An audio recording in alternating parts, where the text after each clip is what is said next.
بسم اللہ الرحمن الرحیم۔ معزز سامعین السلام علیکم، میرے چینل پر آپ سب کو خوش آمدید۔ ہزاروں سال پہلے جزیرہ نما عرب کے جنوبی علاقوں میں یمن کے قرب و جوار میں ایک شہر تھا جسے سبا کہا جاتا تھا، اور وہاں رہنے والوں کو قوم سبا کہا جاتا تھا۔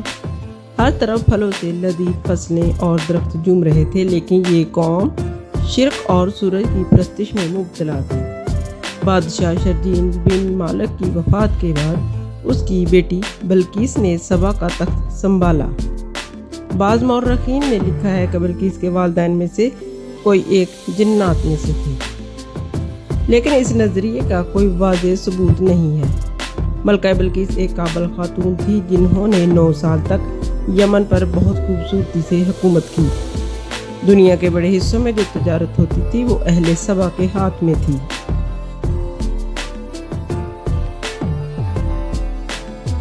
یہی وجہ تھی کہ یہ قوم بہت امیر تھی، لیکن یہ وہ وقت تھا جب ایک عظیم بادشاہ کی طاقتور حکمرانی اور شان و شوکت مشرق سے مغرب تک پھیلی ہوئی تھی، جس کا دارالحکومت یروشلم شہر تھا۔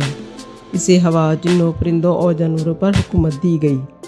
ایک واقعہ ہے کہ ایک دن حضرت سلیمان علیہ السلام نے دربار لگایا، جن انسان، جانور اور پرندے سب موجود تھے، لیکن ان کا پسندیدہ پرندہ ہدہد غائب تھا۔ سلیمان علیہ السلام نے پوچھا کہ ہدہد کہاں ہے؟ حضرت سلیمان علیہ السلام نے فرمایا، اگر وہ اپنی غیر حاضری کا کوئی معقول عذر پیش نہ کر سکا تو اسے ذبح کر دیا جائے گا۔ جواب دیا، اے اللہ کے رسول، جب میں پرواز کر رہا تھا تو میں ایک ایسے ملک میں پہنچا جہاں کے لوگ اپنے آپ کو شرک میں مبتلا کیے ہوئے ہیں۔ وہ آگ اور سورج کی عبادت کرتے ہیں۔ ان کی ایک ملکہ ہے جسے وہ بلقیس کہتے ہیں۔ وہ ایک بڑے تخت پر بیٹھ کر حکومت کرتی ہے۔ اس کا تخت قیمتی ہیروں، جواہرات اور سرخ جواہرات سے جڑا ہوا ہے۔ اس کے پاس تمام شاہی سامان ہے۔ حضرت سلیمان علیہ السلام نے فرمایا کہ اگر تم سچ کہتے ہو تو پھر میرا خط اس ملکہ کو پہنچا دو تاکہ وہ شرک سے باز آ جائے، اور خط پہنچانے کے بعد وہاں بیٹھ کر اس کا رد عمل بھی سننا، اور پھر آ کر مجھے اطلاع دینا۔ حضرت سلیمان علیہ السلام نے خط بھیجا جو اس طرح تھا کہ اللہ کے نام سے جو بڑا مہربان اور رحم کرنے والا ہے۔ یہ خط سلیمان بن داؤد کی طرف سے ملکہ سبا بلقیس کے نام ہے۔ سلامتی ہو اس پر جو ہدایت کی پیروی کرے۔ مجھ پر تسلط کی تمنا نہ کرو، بلکہ تواضع اور فرمانبرداری کے ساتھ میرے پاس آؤ۔ یہ خط دراصل ملکہ سبا اور اس کی قوم کے لیے اسلام کی دعوت تھی۔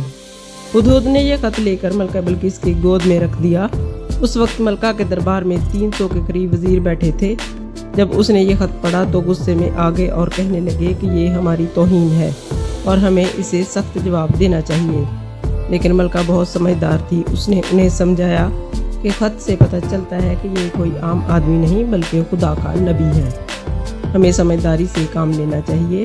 اس نے کہا کہ میں بادشاہ سلیمان کو تحفہ بھیج رہی ہوں۔ اگر وہ اسے قبول کرتا ہے تو وہ بادشاہ ہے، میں اس سے لڑوں گی، لیکن اگر وہ تحفہ قبول نہیں کرے گا تو میں اس کی پیروی کروں گی، کیونکہ وہ نبی ہے۔ ہدہد یہ ساری گفتگو سن رہا تھا۔ اس نے آ کر حضرت سلیمان علیہ السلام کو سب کچھ بتا دیا۔ سلیمان علیہ السلام نے جنوں کو حکم دیا کہ شہر کے داخلی دروازے پر سونے اور چاندی کی اینٹوں کا فرش بچھا دیں۔ سڑک کے دونوں طرف سونے کی عجیب و غریب مخلوق کھڑی کی جائے، اور تمام وزراء اور بادشاہی سرداروں کی کرسیاں سونے کی ہوں، اور دربار کو ہیروں اور جواہرات سے سجا دیا جائے۔ دوسری طرف ملکہ بلقیس نے سلیمان علیہ السلام کو تحفہ بھیجا۔ تحفے میں سونے کی اینٹیں، زیورات، غلام، لونڈیاں اور ملکہ کا خط۔ جب قاصد یہ تمام تحائف لے کر حضرت سلیمان علیہ السلام کے دربار میں پہنچے اور وہ یہ سب دیکھ کر شرمندہ ہو گئے۔ سلیمان علیہ السلام نے ملکہ کے قاصدوں سے کہا، کیا تم میری دولت سے مدد کرنا چاہتے ہو؟ لیکن دیکھو، اللہ نے مجھے جو کچھ دیا ہے وہ اس سے کہیں زیادہ ہے۔ آپ کے تحفے آپ کو مبارک ہوں۔ اب اپنے تحائف لے کر واپس چلے جائیں۔ جاؤ اور اپنی ملکہ سے کہو کہ ہمارا انتظار کرے، ہم بڑی فوج کے ساتھ آئیں گے۔ جب یہ خبر ملکہ بلقیس تک پہنچی تو اس نے سمجھ لیا کہ وہ واقعی خدا کے نبی ہیں۔ چنانچہ اس نے جنگ کی بجائے حضرت سلیمان علیہ السلام کی بارگاہ میں حاضر ہو کر